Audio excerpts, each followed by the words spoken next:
Today we're digging into an episode from the Fuel for the Soul podcast. That's right, the one titled Let's Thrive. Someone flagged it for us. Yeah, and our mission here is really to unpack it, to pull out the core ideas about, shifting gears from just surviving to actually thriving. Exactly. And Fuel for the Soul really frames thriving as something active. It's more than just getting through the day. Right. They talked about growth even when things are hard, like actively building a life with power. And importantly, not some kind of perfect, flawless state, much more dynamic than that. What was your take on their definition? I like that they stressed it wasn't about winning all the time or even being happy constantly. Which feels more real, doesn't it? Totally. It was more about alignment, making sure your actions line up with your dreams, your values, and importantly, tackling fear, not letting it run the show. Yeah, making progress, even small steps. And they also made a good point that it looks different for everyone. It's personal. Could be a big external thing, sure, a promotion, a launch. Or just those internal shifts, like finally setting that boundary you've been avoiding. Or just starting your day with intention. So for anyone listening, let me take a second. What does thriving feel like for you? That personal connection is key. Yeah. So Fuel for the Soul offered some tools to get there. The first one was mindset, a mindset reset. Ah, yes, the power of belief. How what we think kind of shapes our reality. Exactly. And it's not just, think positive thoughts. It's deeper. Really looking at the underlying beliefs that might be holding you back, limiting you. Right. Which leads kind of naturally to the next tool they mentioned, ditching comparison. Oh, that's a big one. Huge. They had that analogy, the flowers, blooming in their own time, not competing. Nice image. It is nice. But practically, how do you actually tune out that noise? Everyone else's highlights. Good question. I guess it's about consciously redirecting, turning that focus back inward. Focusing on your own progress. Celebrating your own small wins, maybe, instead of scrolling someone else's feed. Yeah, definitely.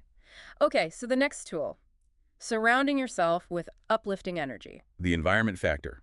People, music, books, whatever lifts you up.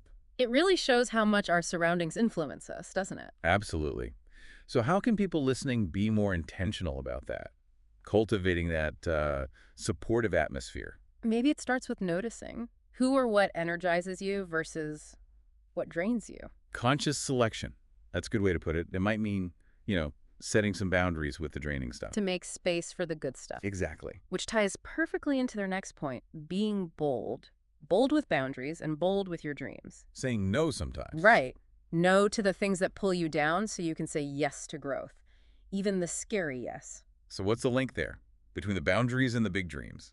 Well, boundaries protect your resources, right? Your time, your energy. Finite resources. Exactly. So if you say no to the distractions, the things that aren't aligned, you actually free up that energy for the dreams, to move towards them. Makes sense. Protect the engine to fuel the journey. Yeah. And look, Fuel for the Soul was realistic. They acknowledge setbacks happen, self-doubt creeps in. It's not a straight lineup. Definitely not. But the key, they said, is just keep moving. Keep putting one foot in front of the other. Resilience. How do you build that, though, when things get tough? Maybe it's about that mindset again, reframing. Seeing setbacks not as, final failure, but as learning. The growth mindset, yeah. Believing you can develop, you can learn from it. Well, they also brought up community. We don't do this alone. No. The idea that we thrive better together by supporting each other. What's the real value there, do you think? Connecting with others on that path. Well, encouragement, for one.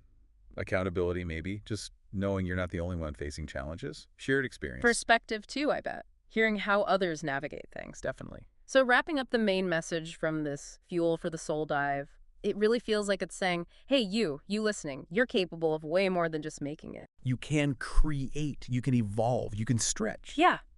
And crucially, you're not behind. You're not broken. You're just in process, becoming. Exactly. It's an ongoing thing, this growth, embracing that.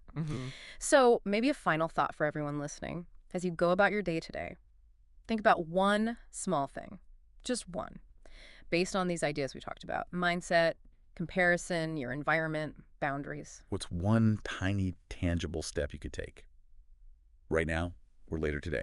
Yeah, something that just nudges you, even slightly, away from just surviving and a little bit closer towards what thriving feels like for you. Because it's those small, consistent actions. Yeah. They really do add up over time. They really do.